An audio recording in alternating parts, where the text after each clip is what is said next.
광주 양림동 선교사 묘역.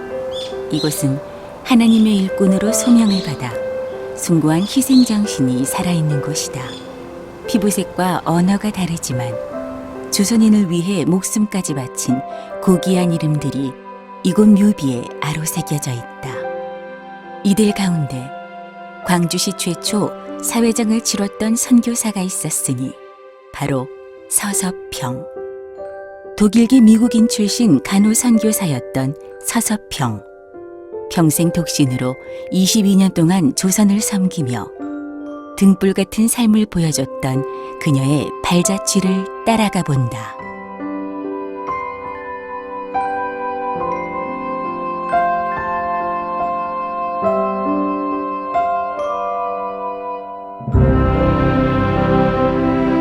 (1900년대) 초 적박한 호남 땅을 살리기 위해 벽안의 선교사들은 주로 교회, 의료, 교육 분야에 전념했다. 당시 의료 환경이 열악해 선교사들이 광주 양림동에 세웠던 지중병원. 2대 원장이었던 윌슨은 간호사가 필요해 미국 남장로교 선교부에 요청했다. 이에 32살 처녀의 몸으로 대서양을 건너 이역만리 광주에 건너온 간호사가 있었으니 서섭평 선교사다. 독일 태생인 쉐핑은 어릴 적에 할머니 손에서 자랐고 가톨릭 학교에서 교육을 받았다. 할머니마저 병으로 세상을 뜨자 어린 쉐핑은 주소 하나만을 가지고 미국으로 떠나 뉴욕에서 엄마를 상봉하게 되었다. 미국에서 학창 시절을 보냈던 쉐핑은 친구의 전도로 예수 그리스도에 감동받아 집안에서 물려받은 가톨릭 신앙을 개신교로 개종했다. 그리고 선택한 진로는 간호사 선교사. 간호학과 성서 공부를 마친 후 쉐핑은 정든 어머니를 홀로 남겨둔 채 1912년 3월 이국 땅 광주에 첫 발을 내딛었다. 당시 조선인처럼 한복을 입었던 쉐핑은 급한 성격을 서서히 평평하게 한다는 뜻으로 서섭평이라고 불리었다. 지중병원에 근무하면서 의료 선교사들과 함께 수많은 환자를 돌봤던 그녀는 광주에만 머물지 않았다. 군산 구암병원과 서울 세브란스 병원에서도 간호원과 병원 관리자로 일했다. 서울 세브란스 병원 근무 시절 서섭평은 간호부 양성소 교수로 활동하면서 전문적인 간호 인력을 길러냈다. 한국어에 능통했던 그녀는 실용간호학 상중학원 등을 공동 번역했고 간호교과서, 간호요강, 간이위생법 등도 편찬했다. 이를 통해 간호교육과 간호사업의 체계화를 이뤘고 간호직에 종사하는 여성들은 사회에 진출할 수 있는 길이 열렸다. 1919년 광주 제중병원으로 다시 돌아온 서섭평은 한국 간호계에 새로운 지평을 열어갔다. 먼저 1926년 여성들의 지위 향상과 간호부의 발전을 위해 조선간호부회를 창립했다. 조선간호부회는 현재 대한간호협회로 발전한 것이다. 서섭평은 열악한 조선의 간호 수준을 높이기 위해 국제간호협의회에 가입도 시도했다.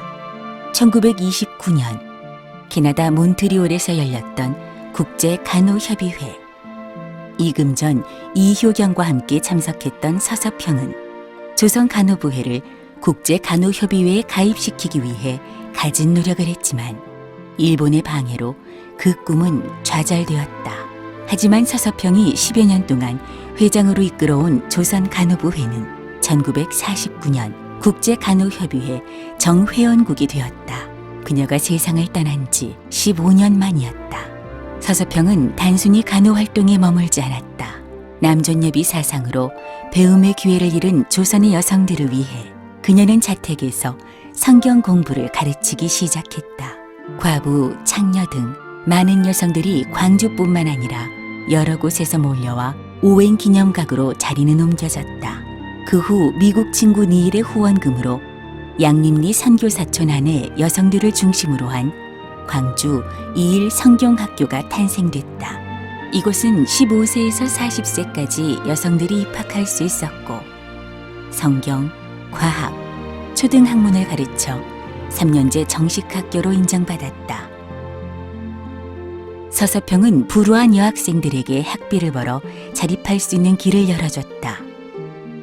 뽕나무를 재배해 학생들에게 양잠, 직조기술을 가르쳤고 손바느질과 자수로 만든 수공예품은 미국에 수출했다. 이렇게 학생들이 학자금을 마련하는 일은 유활의 선교사와 서로득 선교사의 아내가 도와줬기에 가능했다. 당시 차별받았던 여성들을 해방시켜 여성들의 지위를 향상시킨 광주 이일학교. 이곳에서 배출된 여성들은 농어촌 지역에 교회를 세우고 사회 구제 활동 등 여성 지도자로 성장했고 여권 신장에 새바람을 일으켰다. 그런데 1940년 광주 이일학교는 신사참배 반대 사건으로 폐교를 당했다. 한국전쟁 후 유활의 선교사가 복교시킨 이일학교는 전주 한예정 여자선교학교로 합병돼 한일 여자신학원으로 개칭됐다.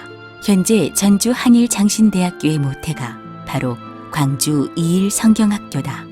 한일장신대학교에는 여성교육의 개척자였던 서서평의 정신이 살아 숨쉬고 있다. 한국 여성들을 일깨우는 서서평의 열정은 교회에서도 이어졌다.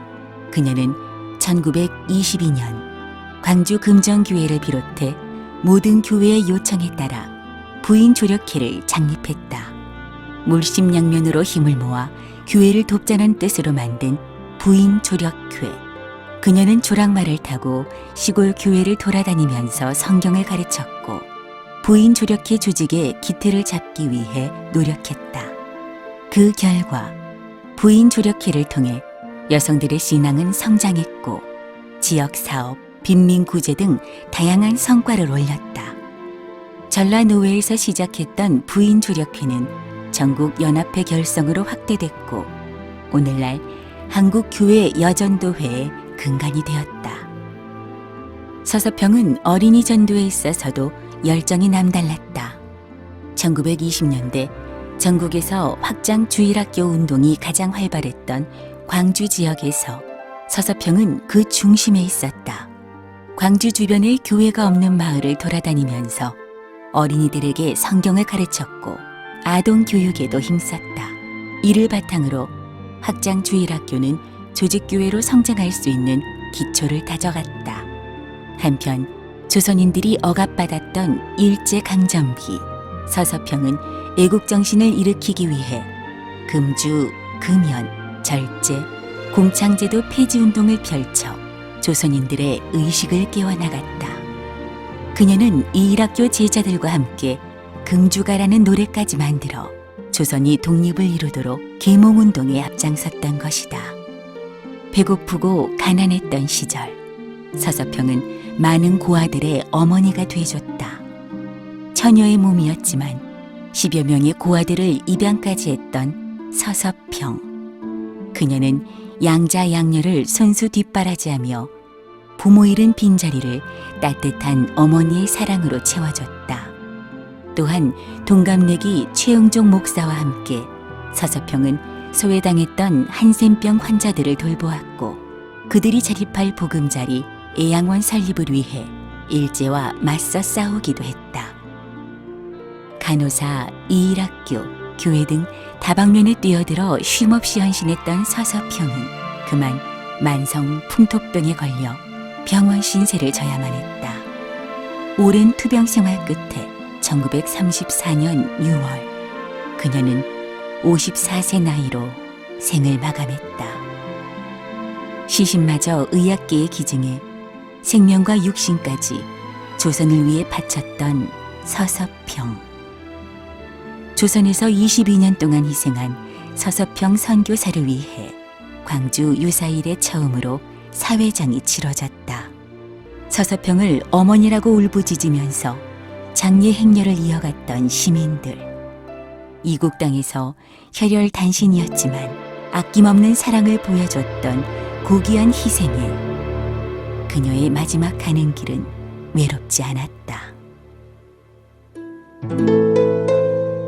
머나먼 미지의 땅. 조선을 섬기며 낮은 자의 모습으로 목숨까지 바친 서서평. 일제치하 가난하고 억눌린 조선인에게 간호와 선교를 통해 희망을 불어넣어줬던 그녀의 희생은 아름답고 위대했다. 그리고 일생 독신으로 지내며 조선에서 22년 동안 사명을 다한 그녀의 헌신은 한 시대를 올린 불꽃 같은 삶이었다. 우리는 기억해야 한다. 조선을 살리고 조선 땅에서 꽃피운 사랑의 어머니 서서평을.